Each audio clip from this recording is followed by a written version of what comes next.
Yo, halo Sobat Kase semuanya, selamat datang kembali di Silver Kase Channel. Hari ini kalian akan menyaksikan kembali Otaku Room. Oke, seperti janjinya Kase ya, kali ini Kase bakal bahas lagi Sword Art Online dan benar-benar kembali ke tracknya, yaitu satu episode. Udah, tanpa panjang lebar, ini adalah episode 7. Mungkin ada di beberapa streamingan itu episode 19, dan ada juga yang jadi episode 43 mungkin ya, karena disatuin dengan beberapa episode yang lainnya.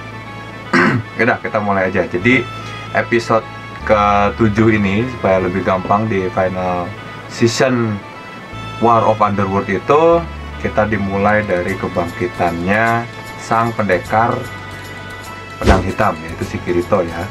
Di sini Kirito yang bangkit untuk sekian lama tertidur gitu dari beberapa episode, langsung berhadapan dengan Puh atau Prince of Hell. Jadi waktu pas kemarin Kase dari episode 4 sampai episode 6 yang dibahas bareng sama Kang Eko, di sini lumayan terobati juga gitu, karena rasa penasaran kita lumayan istilahnya terpenuhi dengan kebangkitannya si Kirito ini. Salah satu contohnya adalah ketika dia berhadapan dengan Puh, Kirito ini berhasil menggunakan skill-skill yang diwariskan oleh Eugeo. Skill yang pertama keluar itu adalah Release Recollection ya. Release Recollection ini dia bisa mengambil energi kehidupan. Dengan kata lain, di sini Kirito itu melogoutkan atau mengeluarkan seluruh player yang tergabung ke dunia Underworld dari negara Cina dan Korea.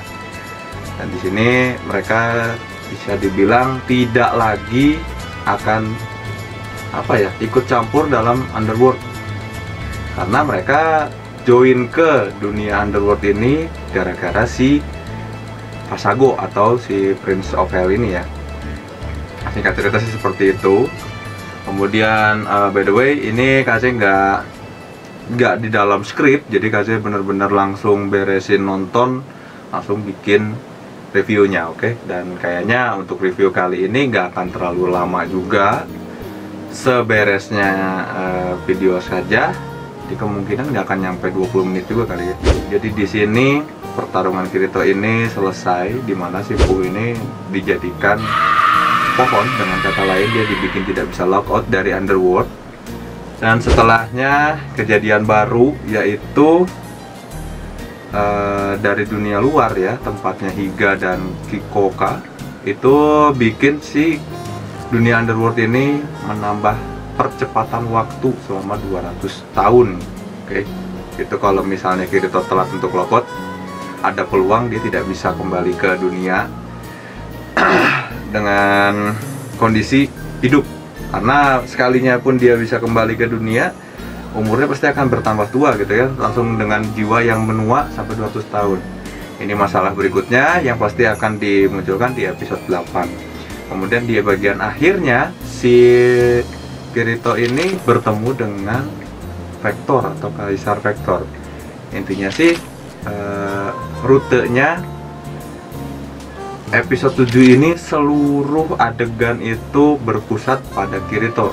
Ya, jagoan utamanya Sword Art Online lah ya. Sekarang yang jadi masalah buat Kase ingin sekali ngebagi beberapa unek-unek nih. Dimana saat pertarungannya Kirito melawan Pasago atau Puh ya, kan di sini ada adegannya Kirito tuh dengan Eugeo ya. Mereka terlihat sangat mesra sekali, dan banyak sekali meme yang bisa dibilang jadi kayak bromance gitu, atau disebutnya ada yang parah sih langsung gay lah dan lain sebagainya. Sebenarnya Kase awalnya sih biasa aja gitu, lama-lama jadi ke-trigger juga gitu. Kenapa ke-triggernya? Karena Kase itu ngikutin SAO ini bener-bener sampai dalam ke ceritanya, dimana di sini tuh satu poinnya kenapa Kirito tuh bisa deket banget sama Eugeo, itu ada ceritanya. Singkatnya gini deh, jadi Kirito ini menyebutkan di episode ini, malah ketika dia sudah sadar, Kirito menyebutkan kalau dia marah dengan Kyokasan itu kemarin malam. Sedangkan di dunia Underworld itu sudah berjalan 6 bulan atau setengah tahun ya. Terus kenapa Kaze bilang ini bisa jadi teman dekat sekali gitu dengan Yujiro? Itu karena sekarang gini aja, Kirito aja udah tertidur masuk ke dunia Underworld itu udah berapa lama? Kaliin aja tuh 1 hari itu sama dengan 6 bulan gitu. Kalau misalnya itu ada sudah 4 bulan ya, 4 kali 30 berarti 120 kaliin 6 bulan, berarti udah berapa tahun itu Kirito ada di dalam Underworld ya kan. Makanya bisa sampai sedekat itu dengan Yujiro, apalagi dia teman masa kecilnya. Meskipun mau kayak gimana pun juga, Kirito tetap jadi punya ingatan memori tentang Yujiro itu lebih kuat ketimbang dengan Asuna. Meskipun ya kita tahu juga gitu, ketika Asuna ada di sini, Kirito sudah sudah mengalahkan Puh, ya Asunanya tetap ada adegan yang romantisnya juga, karena dia tahu di dunia nyata ya Asuna ini adalah kekasihnya Kirito gitu. Tapi melebihi itu semua ya, yang namanya teman masa kecil ya gimana sih ya kan. Terus dari situ intinya udah cukup lah ya kalau misalnya ada yang ingin menghujat atau yang tidak terima dengan pendapat Kaze tentang masalah Kirito dan Yujiro ini, silahkan berkomentar di bawah kolom komentar. Pastinya kalau sekedar nonton ada bilang si Bang Kaze mah baperan kayak gitu aja di pikiran.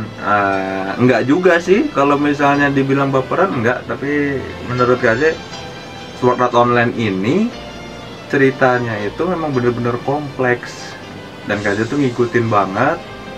Jadi kalau misalnya tanggapannya ini lu lebih milih si Yujiro atau yang sesama jenis ketimbang ini, menurut Kaze ya jadi merusak jalur cerita itu aja sih. Kalau ngebenci mah enggak, itu kan pendapat-pendapat mereka gitu kan. Terus di episode yang ke-7 ini ada beberapa poin yang Kaze tuh jadi ingin berbicara serius gitu loh di obrolan kali ini, dimana Kirito ini ketika rilis recollection itu seharusnya kostum yang dia pakai itu adalah kostum yang sama persis di light novelnya. Karena seingat Kaze waktu baca light novelnya itu Kiritonya full armor dan bentuk pedangnya agak sedikit beda gitu loh. Dan kemarin Kaze coba ngecek, cari, akhirnya ketemu gambarnya, tapi ada sedikit yang berbeda dari light novelnya. Kemungkinan form yang ini tuh yang bareng dengan Yujiro ini bakal dimunculin saat lawan Vector, dan itu Kaze masih berharap. Hanya saja waktu begitu kemarin lawan si Puh ini, dia keluar baju yang versi SAO-nya, Kaze agak sedikit kurang antusias gitu. Soalnya yang Kaze lihat di dalam novelnya itu bajunya Kirito itu atau kostumnya Kirito tuh full armor gitu. Yang bikin Kaze ingat apa ya, saat pasukan-pasukan dari dunia Underworld ini, dari kubu manusia pada bersujud tuh, yang adegan apa ya namanya, system call durability, transfer durability itu kalau nggak salah Kaze ingat ya. Itu kan ada para pasukan yang disembuhin. Setelah disembuhin mereka kan pada ngasih rasa hormat gitu ya, sujud gitu. Nah, di situ tuh yang digambarkan di light novel itu adalah Kirito yang pakai full armor ini dan belum ketemu sama si Vector gitu loh.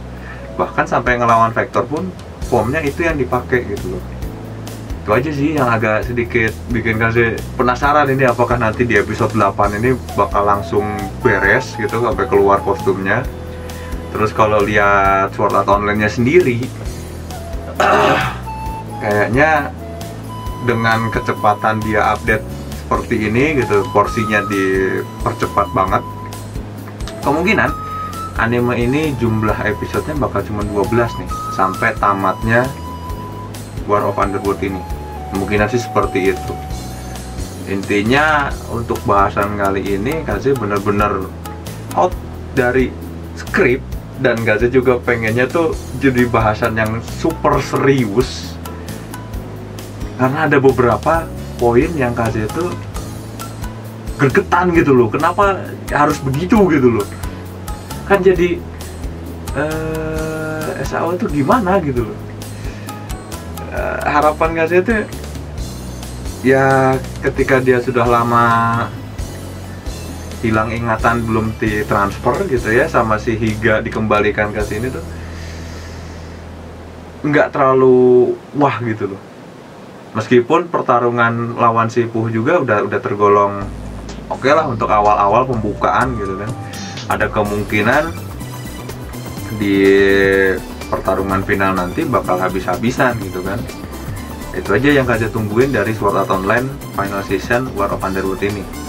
Dan Kaze harap anime ini punya apa ya, ending yang bagus banget lah, yang bersih banget gitu. Sebenarnya Kaze juga pengen banget nyebutin apa yang terjadi di light novel berikutnya gitu kan. Tapi yang Kaze bahas sekarang ya udah cukup yang ada di episode 7 aja. Dan unek-uneknya Kaze waktu tahu kostum yang dipakai itu adalah bukan kostum yang ada di light novelnya, yang gambar tadi udah Kaze liatin ya, ditampilin lagi gambarnya yang inilah ya, seperti itulah. Dan untuk di terakhir kayaknya Kaze itu lebih seneng ada nilai moral juga sih yang diberikan di Sword Art Online War of Underworld episode 7 ini, dimana ada adegannya Yuki Kono, yaitu leader kedua dari Sleeping Knight yang ngobrol panjang lebar dengan Asuna. Itu menyampaikan bahwa sebenarnya apa ya, intinya sih yang Kaze tangkap gitu, jiwa manusia itu sebenarnya bersih. Dia ketika terlepas dari raga itu dia tidak ingin menyakiti jiwa yang lain, karena istilahnya udah beres masing-masing lah urusannya. Itu ketika Yuki Kono menyampaikan hal tersebut, Kaze juga lumayan tersentuh tuh, karena ya nilai-nilai kehidupannya ada gitu, bahwa setiap jiwa manusia itu punya semangatnya masing-masing. Mereka lahir ke dunia itu punya tujuan masing-masing, dan juga mereka punya keinginan dan harapan ya, keinginan harapan yang berbeda tentang dunia yang akan didatangi oleh mereka. Ya begitu tahu itu artinya seperti itu, Kaze juga lumayan waktu kemarin, wah tersirat tapi cuma sedikit gitu. Sisanya ya episode 7 ini adalah momen pentingnya dari si Kirito ini. Oke, jadi buat Kaze untuk yang sekarang Otaku Room mungkin ya di 14 menit, mungkin hanya 15 menitan lah ya. 15 menit ini Kaze nggak akan ngobrol dengan gimana juga. Terus terang Kaze beres nonton langsung bikin reviewan. Terus juga kalau ada yang bertanya, bang kenapa nggak bikin reaction lagi, kayaknya Kaze harus lebih prepare lagi kalau untuk bikin reaction gitu ya. Soalnya setting harus dipikirin, karena ngambil video dari YouTube atau dari streamingan itu tetap copyrightnya itu nggak tanggung-tanggung, langsung dolar merah. Dan ngeditnya bisa 2-3 kali, sedangkan Kaze ingin sharing ini tuh cepet-cepet sebelum si animenya jadi kadaluarsa. Karena fandomnya SAO itu ketika udah beres nonton, besoknya tuh udah ngebahas lagi. Jadi Kaze tuh ingin join lah intinya, bagi-bagi cerita tentang Sword Art Online ini, dan nggak mau ketinggalan momen supaya bisa ikutan ngobrol dengan para fansnya dari Sword Art Online ini yang bener-bener ngikutin ceritanya ya. Habis Kaze tuh istilahnya ketika tahu SAO nya seperti ini, dan pecinta anime sekarang rata-rata nggak nikmatin ceritanya gitu. Udah mulai kebanyakan tuh orang-orang cuman seneng tokohnya, terus kalau misalnya dia nggak suka tokohnya tinggal tinggal dijelek-jelekin aja karakternya gitu loh. Padahal bikin anime itu memang nggak gampang gitu loh. Terus menentukan sebuah cerita dari plot satu ke plot lainnya supaya terlihat nyambung, terus merubah versi dari light novel demi kepentingan si pecinta filmnya ini tuh dibikin penasaran. Itu nggak gampang loh. Makanya Kaze dari awal video tadi itu benar-benar kesal gitu loh ketika denger ada yang bilang wah ini jadi gay lah atau apa, karakternya nggak gitu loh. Apalagi Kaze nonton SAO tuh dari dia pertama masuk Sword Art Online, tahu maksudnya ini kemana, dia punya masalah dengan mungkin dari keluarganya juga gitu Kirito tuh. Makanya dia sampai akhirnya seperti itu gitu, jadi pribadi yang seperti itu menurut Kaze juga lu jadi Kirito juga berat gitu loh. Terus di dalam perjalanannya yang Kaze baca di light novel segala sampai beres gitu ya, perjalanan Kirito tuh nggak ada yang mulus. Intinya di dalam game pun dia masih terbebani ya, mulai dari masalah dengan yang dulu kita tahu ya, si Sachi mungkin kalau dibilang cinta enggak, tapi ya orang yang nemenin dia saat ada di dunia SAO waktu itu sebelum dengan Asuna, lebih dekat dengan Asuna ya, meskipun kita tahu di lantai pertama lawan bos itu udah ketemu sama Asuna. Tapi Sachi ini tuh memberikan motivasi hidup, terus orang yang memberikan motivasi ini mati depan matamu gitu loh. Ya rasanya kayak gimana gitu. Itu sih mungkin kalau Kaze nggak bisa bilang ngejudge. Ya lu mesti ngerasain dulu kehilangan orang yang lu sayangin gitu, nggak bisa. Cuman karena Kaze pribadi sudah pernah mengalami hal tersebut gitu, jadi ya ketika nonton anime ini jadi sesuatu yang menurut Kaze serius ini loh. Kalau misalnya kena bener-bener baper ya jadi bener-bener baper, karena sesuai dengan kenyataannya Kaze pernah mengalami hal tersebut gitu. Kalau misalnya dilihat dari segi oh ini cuman anime, ya udah nonton di situ aja beres, nggak apa-apa. Jadi kembalikan lagi toh ini pendapat Kaze gitu. Ya sih seperti itu. Untuk yang asal jeplak juga ya cobalah dipikirkan juga bahwa sebenarnya anime itu nggak sepenuhnya jadi bahan lawakan juga gitu. Ada juga nilai-nilai yang ingin kreator buat dan jual untuk sebagai pelajaran hidup juga ya. Salah satunya seperti si Kirito ini gitu, dari nolnya seperti apa, terus dia dari mungkin ya orang yang tidak berguna untuk orang banyak, tapi berkat kemampuan dia itu dia menyelamatkan orang banyak, seperti itu sih. Oke, intinya seperti itu. Kita akan bertemu lagi di bahasan Otakuru berikutnya. Akhir kata Kaze mengucapkan sampurasun minasan. Kalau ada komentar mengenai Sword Art Online dan kalian ingin mengikuti terus bahasan ini, tinggalkan komentar kalian di bawah kolom komentar dan tungguin bahasan Otakuru tentang Sword Art Online Final Season War of Underworld berikutnya. Dadah semuanya, thank you.